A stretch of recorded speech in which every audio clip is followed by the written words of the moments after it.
Good afternoon. We have a really exciting announcement today of a new Washington State Supreme Court Justice. Before I make that announcement, I want to thank retiring Justice Charles Wiggins for his amazing service. I know this justice a bit personally. I can tell you that it's not just his bow tie we're going to miss. We're going to miss his gentility and his insights and his really connection to the community.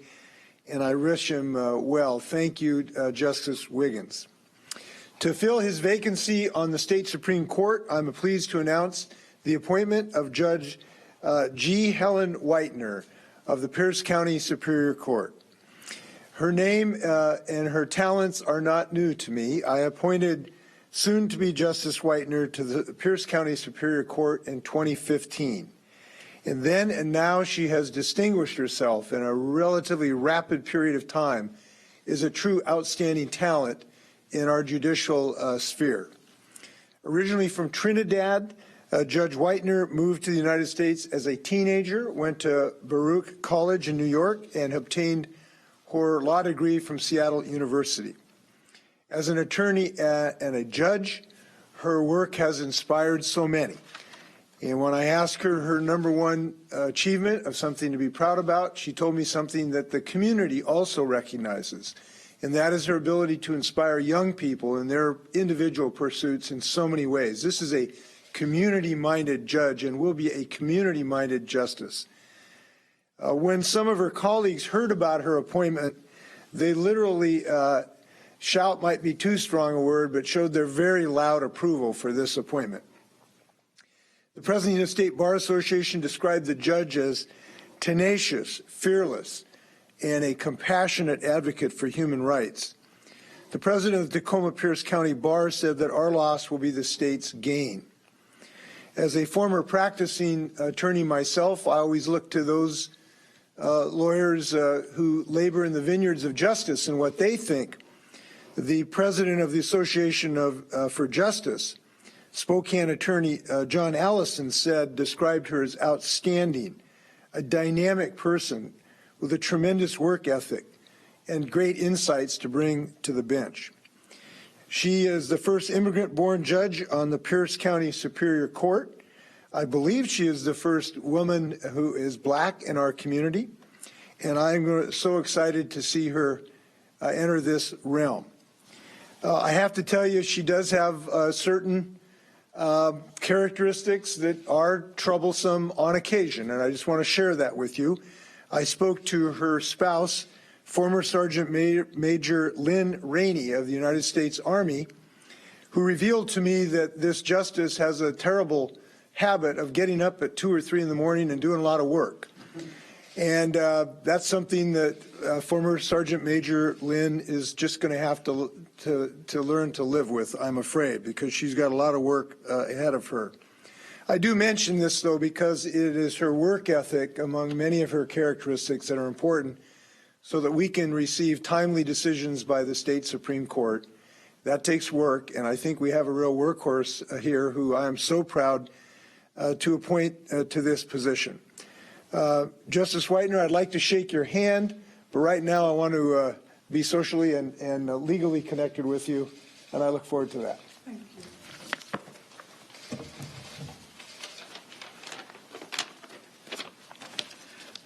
Good afternoon. First, I would like to thank Governor Inslee for giving me this wonderful opportunity to serve on our state's highest court. Thank you. I stand before you the product of hard work and mentorship. As a result, there are too many people to thank in the time that I have. However, I must thank my spouse, and you've heard retired Command Sergeant Major and Attorney Lynn Rainey for her unconditional love and continued support. I also thank Justice Charles Wiggins for his many years of exemplary service to the legal profession and the judiciary. It is truly an honor to be appointed to the seat that he held.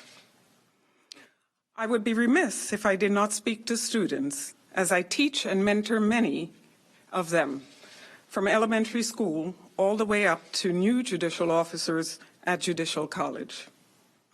I also teach a street law civics class at Lincoln High School in Tacoma. Our class schedule this semester was interrupted due to the coronavirus outbreak. I know the practice of social distancing can make us feel isolated and disconnected from each other, but it is a necessity so that all Washingtonians can be safe. I want you, the students, to know just as others believed in me, I believe in you. So continue to study and continue to be safe. I do miss my weekly class sessions with you, however. To the people of the state of Washington, we are showing the world that Washingtonians are united people. We may have differences, but we are not truly different. Our similarities outweigh our differences. We are one, and this pandemic will not defeat us. Finally, I look forward to serving with the esteemed Washington Supreme Court justices under the leadership of Chief Justice Deborah Stevens. Even though for the immediate future, I'll be joining them in the virtual work environment, I'll be joining you soon. Thank you, Governor Inslee, again for this historic appointment, and thank you for everyone who has made it possible. Judge Whitener, would you like to stay at the podium? I will happy for the justice or myself take questions. Okay, first question, we're going to go to Alexis Krell with the News Tribune. Your Honor, I'd like to know what the challenges you see the justice system facing during the pandemic, and what challenges you think courts are going to be facing when they resume normal operations. Well, one of the challenges we're presently facing is a challenge that has always been there, and that is lack of funding. However, I was appointed to the Office of Civil Legal Aid, and I do know that a lot of work has been done by that organization to make sure that individuals who do not have funding for an attorney, who do not have funding in regards to access to the courts, have a place where they can get information to hold them over this time period. In regards to what sort of issues we will be looking at going forward, I think there are a lot of benefits that we will come out of this pandemic with, and that is utilizing technology more efficiently to serve the community that we serve. Next question comes from Austin Jenkins with Northwest News Network. Hi, Judge Whitener, and congratulations. Nice to see you again. Thank you. Virtually. I know that you have had a tremendous focus throughout your career on equity and diversity and inclusiveness, and you've talked about the importance of trust in the court systems and the fact that courts need to reflect the communities they serve. How do you see your role as a Supreme Court justice in advancing that work that you have done in the Superior Court and in other realms? Well, I think my background is so diverse and so varied that I represent just about every type of individual that could possibly come before the court. Prior to being appointed to the Pierce County Superior Court, I was a Board of Industrial Insurance Appeals judge. And my run, meaning where I would go to have hearings, was in Eastern Washington. So you would have this island girl heading out to Wenatchee, Moses Lake, Winthrop, Okanagan County, Spokane, Yakima, and I was made to feel welcome and at home, because there really wasn't any difference with how they treated me or what they wanted from me than I got from Western Washington, so to say. So as far as equity and inclusion, it does not matter where you are or who you're dealing with. What we are to be concerned about is the impact our actions have on others.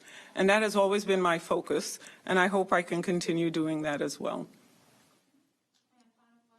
For you, Justice, it comes from Essex Porter with Kyra 7. Yes, Justice. We lost Would you. like to ask,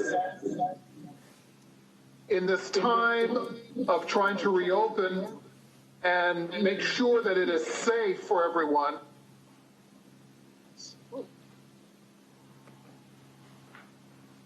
Unfortunately, I'm not getting your question.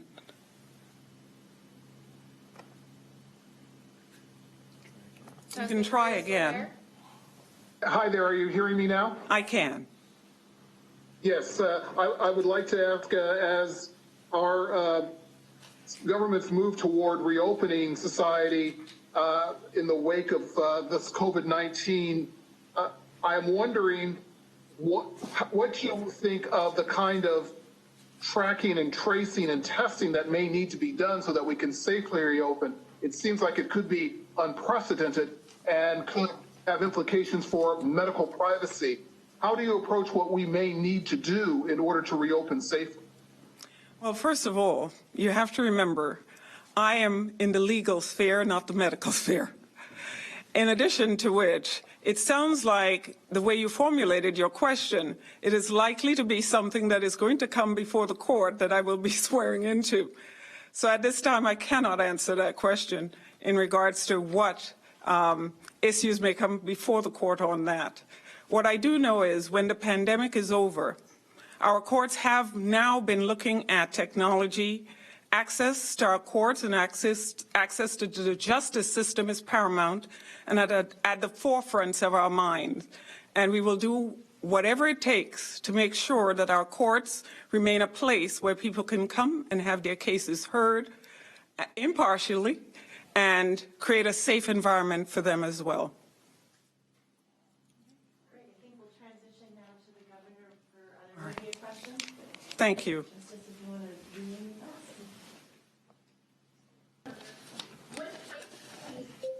Details of timelines under the regional pact announced today with Oregon and California. And also, what do you make of the president's tweets today where he was asserting that ultimately it wasn't up to the governors on when to open up the state, that it would come from the federal government? Is there any thought to coordinating with the White House as it relates to our particular, when it comes to lifting our restrictions? Well, of course, we will talk to the administration as we do routinely. I talk to the vice president fairly regularly. He called me day before yesterday. I was on a call with other governors with him today. So we have a lot of communications with the White House. That's a very healthy thing. I want to thank the vice president for being available to us.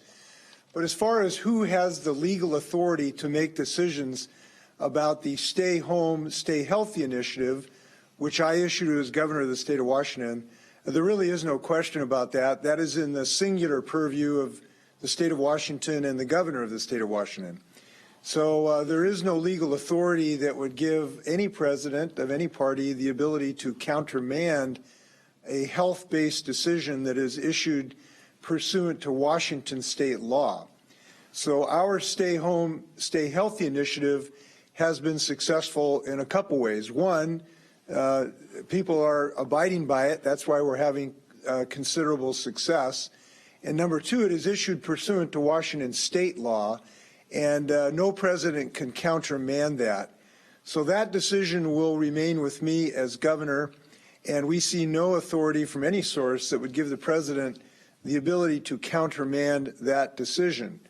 Now, the president could make additional decisions of his own, but he cannot countermand the decision that we have under Washington state law.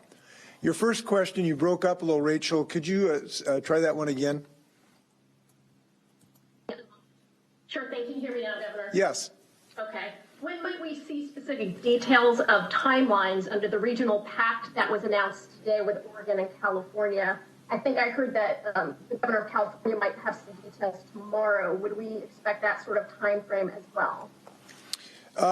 We don't have any specific date in mind at this moment, and I'm glad to be able to have basically a statement of broad principles that will abide across the West Coast. And those basic principles are: we know we have to have measures of testing and contact tracing and the ability to come out of this in a rational, thoughtful, scientifically based way. And I think that those principles were abided by with this agreement that you saw today. But we don't have any specific timelines to offer you in this regard. Obviously, our order is good at the moment through May 4th, and states will retain the ability to pick their particular dates. But I am pleased that we are moving as a region to basic principles so that we can be as coordinated as possible. And I'm happy to have this, this position. Next question comes from Joe with the Seattle Times. Governor, two-part question here about your coordination. First, what are the clear indicators for communities to restart public life and business that you're looking at? And second, how much of your effort has been informed by the previous announcement that New York and New Jersey and some East Coast states would do this? We were not related to what the East Coast was doing. We've been working on these things in the West Coast on our own initiative. And so we were happy to basically coincidentally announce them on the same day. So it's something we've been working on for some time, and we'll continue to work with other West Coast states. The first part of your question, of course, eluded me. What was your first question? Oh, in terms of, I believe your statement said you're looking for clear indicators for communities. Yes, thank you. What are you looking at? So there are two things that we need to see going forward. Number one, the rate of infection has to be low enough that we know that it's not going to simply rebound if we continue with the second step, which I'll describe. So the rate of infection, the rate of fatalities, the infection rate per capita, the hospitalization with COVID-like symptoms per capita, the percentage of positive tests, all of those things have to be low enough to give us confidence that we can have a second part strategy to keep that rebound from happening. That's number one.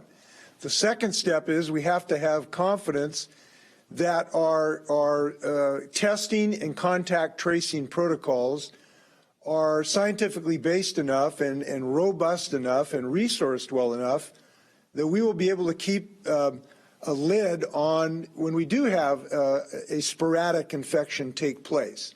And we are working on that right now.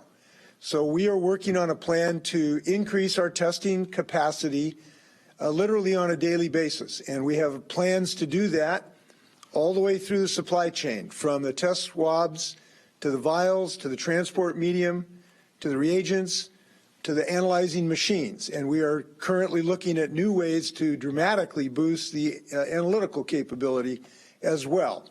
We're making progress on some of the test kits. We just recently got in thousands of the swabs that are now literally, I think, today or tomorrow being shipped to various long-term care facilities that so need them. But we also need a contact tracing program so that if we get a sporadic positive hit in a certain location, we can surround that person with anyone they've had a contact with and get them into isolation as quickly as humanly possible. So we are building up our number of people, you might call it the men and women, that we need to be able to get this contact tracing work done. And we're developing that plan to get that done right now. Next question comes from Drew with King 5. Good afternoon, Governor. On the issue of the inmates being released, we heard up to 950 may be getting out soon because of this.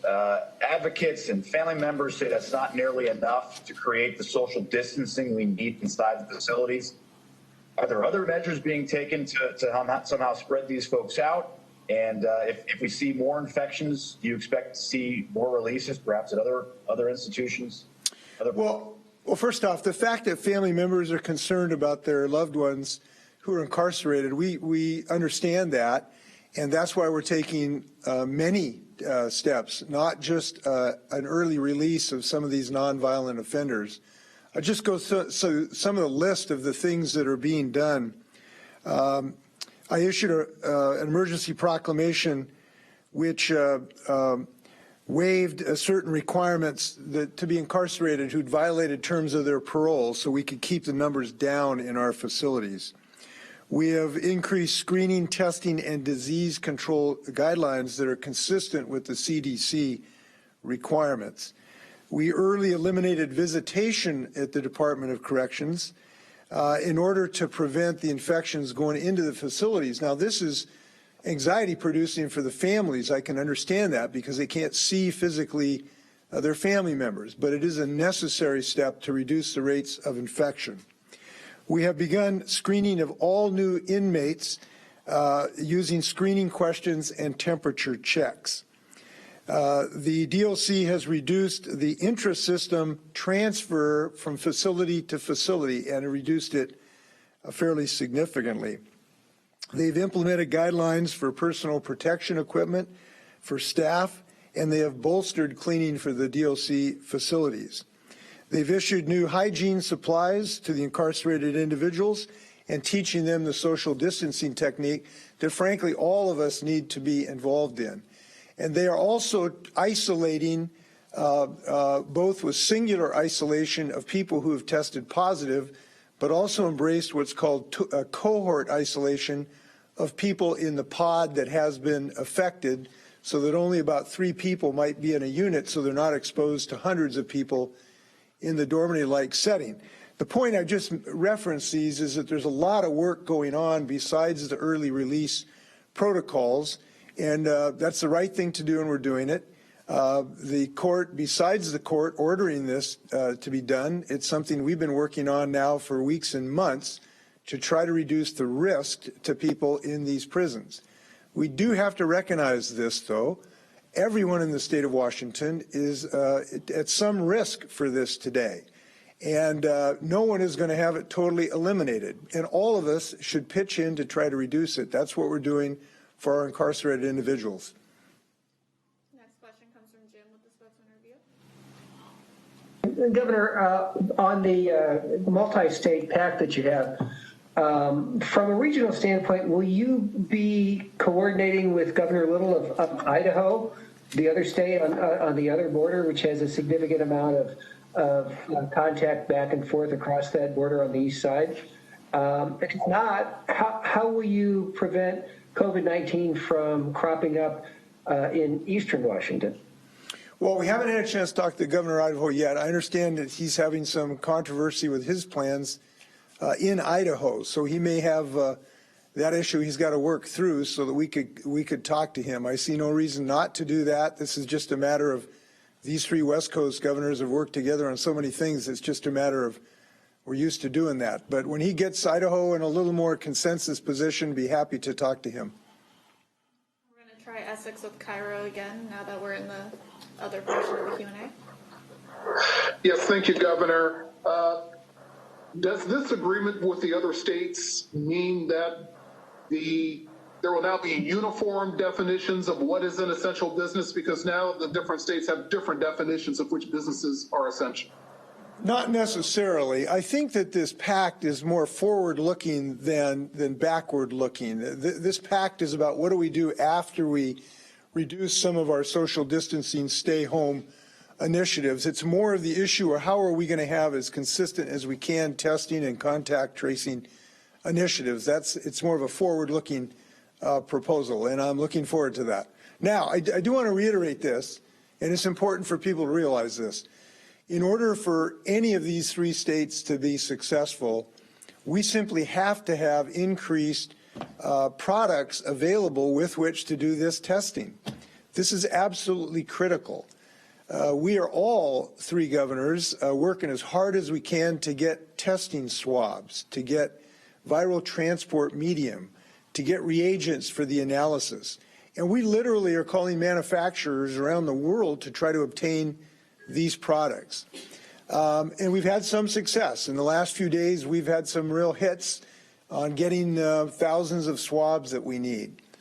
But we need to realize that the demand for testing is going to go up by several fold after we get through our social distancing, because we have to be able to test people and people around them who have sporadic outbreaks if that happens. We need to test people in the food services industry, for instance, and that need is going to increase, not decrease. And that's why our nation needs a very strong mobilization plan to mobilize the industrial base in the United States to make all of these products. Now, there is a start, and I spoke to Admiral Polachek about this weekend, and that is starting, and we are glad to see that. But it needs to accelerate to the extent humanly possible so that everyone can get access to these resources. Next question comes from Jerry with the Everett Herald. Governor, I wanted to go back to the plan you filed with the Supreme Court today. 3 related questions to it. I wondered first, when do you foresee releases beginning I've been told there's none today, so I'm wondering why are there none today under this plan? And will the Department of Corrections contact the victims and witnesses who are enrolled in the notification program before any of the individuals who are released early, if they've signed up? Well, it's going to be probably the first group in a matter of a few days.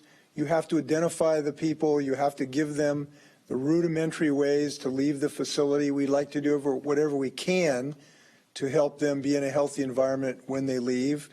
There are a group of the people who will be released on an early release program that will still be monitored, probably with something like an ankle bracelet, and finding out where they're going to go takes some time. But we think the first group would be in a matter of days. That's where we're aiming for. In order to accomplish that, there simply is not time to do victim notification and negotiation to comply with the Supreme Court order. So these are emergency decisions. They are pursuant to order of the state Supreme Court, and we are moving as quickly as possible to be in compliance with that and what is good public policy. More questions? Okay, next we go to Hannah Scott with Cairo Radio. Governor, you mentioned the need for contact tracing before we get to the point of where we can reopen. I'm curious, do you support the research going on right now with Trevor Bedford and NextTrace to use an app to contact trace for COVID-19? Well, if you're referring to the situation where your cell phone could advise you if you've been close to somebody else's cell phone who is positive, is that what you're referring to, or some other apparatus? That's what I'm referring to. Yeah. Well, first off, I haven't seen the details of this proposal. It seems to me it may be possible to do that without violating people's privacy if there are assurances that if I'm A and I'm advised that I've been close to somebody B who had the virus, as long as we make sure I'm not told who B was, just simply that I've been close to someone, that probably would not violate anybody's privacy. So if that is capable of happening, to me, it might make sense, and it's something that we should look at. And I think the attitude to this is we ought to look at creative solutions to this problem and really dive down to the details. And the reason I say that is what I've found is technology can be anxiety producing, and if you look at it really closely, maybe some of that anxiety wasn't really necessary. You just got to look at it really closely. So I would say, like to look at what this might do. Seems to me there might be a way to do this without violating anyone's privacy. And let's take a look at it. Next question comes from Tom with Northwest News Network. Governor, can we just follow up one more time on the Western States Pact? I wanted to make sure I understood the practical effects in terms of whether there's a possibility that Washington State's reopening might be delayed by having to wait for Oregon or California to get all their ducks in a row, and particularly in the case of California, is 40 million people. No, I don't think there's a reason to think that's a risk. This is a general pact about the principles that apply, but they may apply at a different date depending where every state is in their curve, in their data, in their infection rate, in the ability to have contact tracing.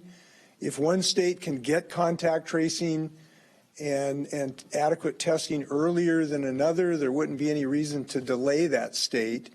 But it is a pact to have those principles being applied as depending on the circumstances of each state. So I can only think this is going to help accelerate our effort, in part because we can share resources and we can share procurement strategies and we can share advice, frankly, how to implement these things. So if anything, it's going to hasten it.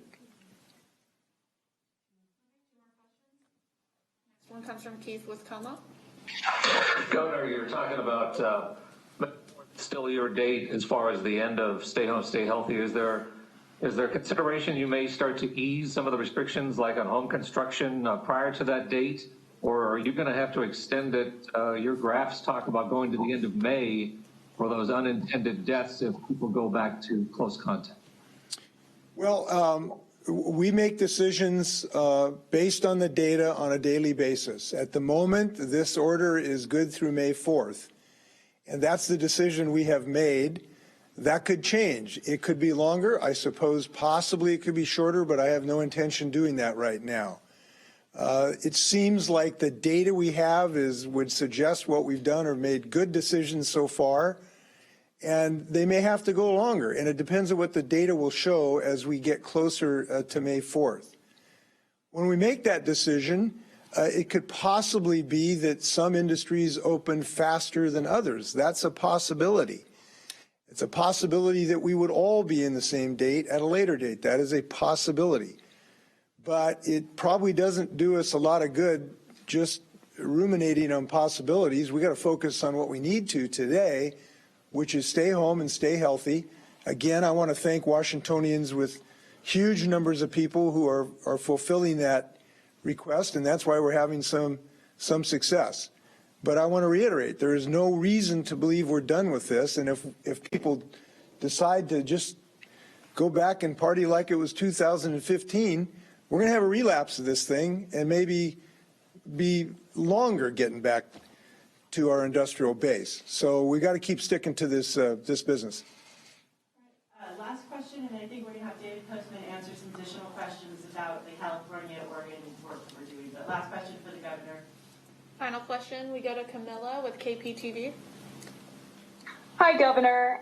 You answered many of the questions regarding the Western States Pact. Can you address the order you issued today to protect high-risk workers and what that means? Thank you for that question. This is an important issue. You know, we know that this virus is not an equal opportunity threat. On a percentage basis, essentially anyone could potentially be a victim. And so all of us have a personal interest in staying home and staying healthy. But the big majority of its victims are older folks, my age, for instance, and those with underlying health conditions. So we have issued an order basically to add an extra layer of protection for folks in those conditions, to make sure that if you can't be accommodated at the job site, to make sure you're safe, that you'd have the ability not to be on the job and come back and not lose your job and use your benefits while you're not on the job.